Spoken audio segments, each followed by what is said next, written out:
dichotomy here? I mean, is there a difference here?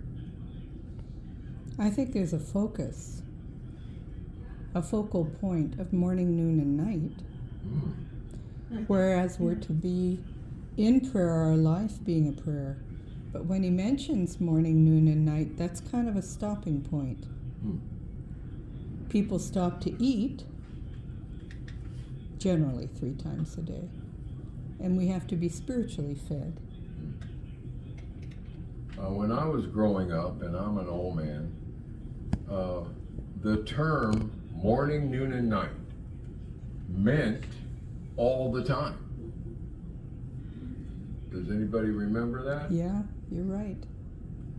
I think that's what the psalmist is trying to convey here. He's saying that in the morning, okay, in the morning when I rise, in the morning when I rise, in the morning when I rise, give me Jesus. Give me Jesus, give me Jesus. You can have all this world, but give me Jesus. I think that the psalmist may have had in mind that he was going to pray all the time. I think that's what was going on here with him. I'm going to go over here to Acts 16:13. Acts is a fascinating book written by, does anyone know who wrote Acts?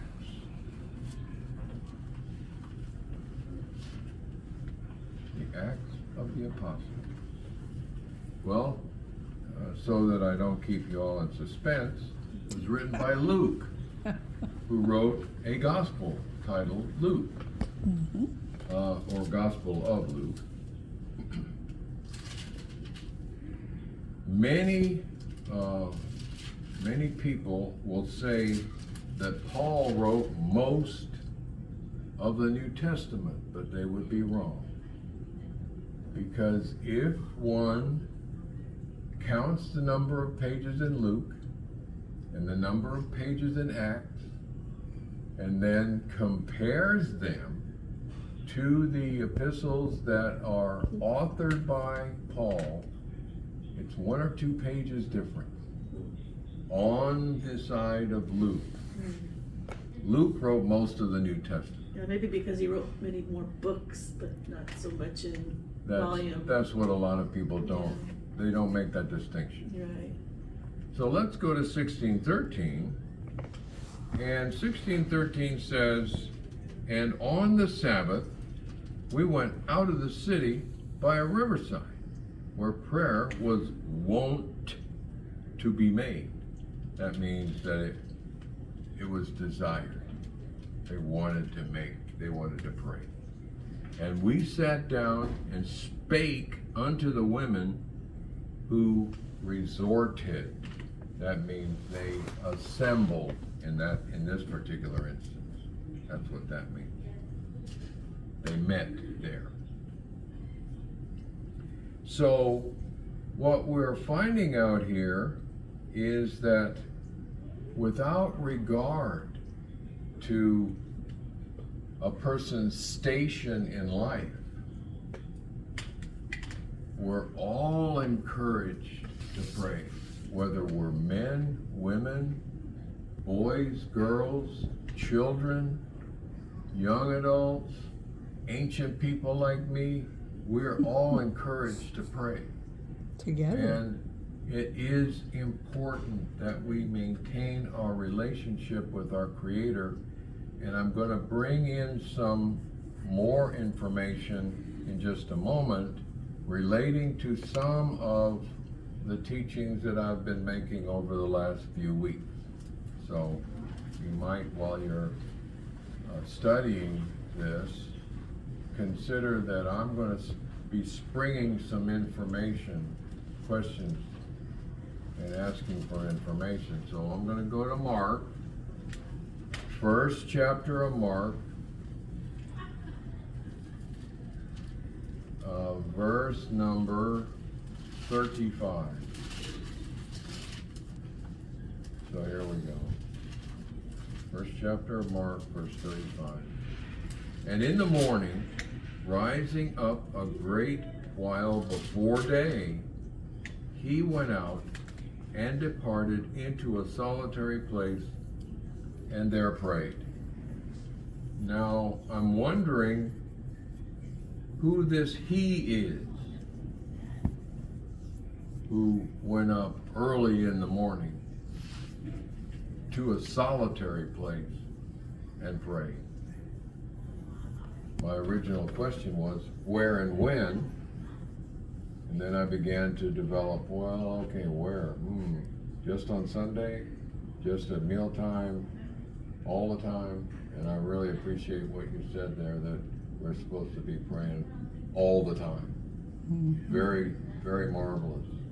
And then I'm going to, as we move nearer to the latter part of this, I'm going to be asking another kind of a question. So let's go to Luke 6:12, and that's going to give us my final reference point about prayer. Luke 6:12, and Luke 6:12 says,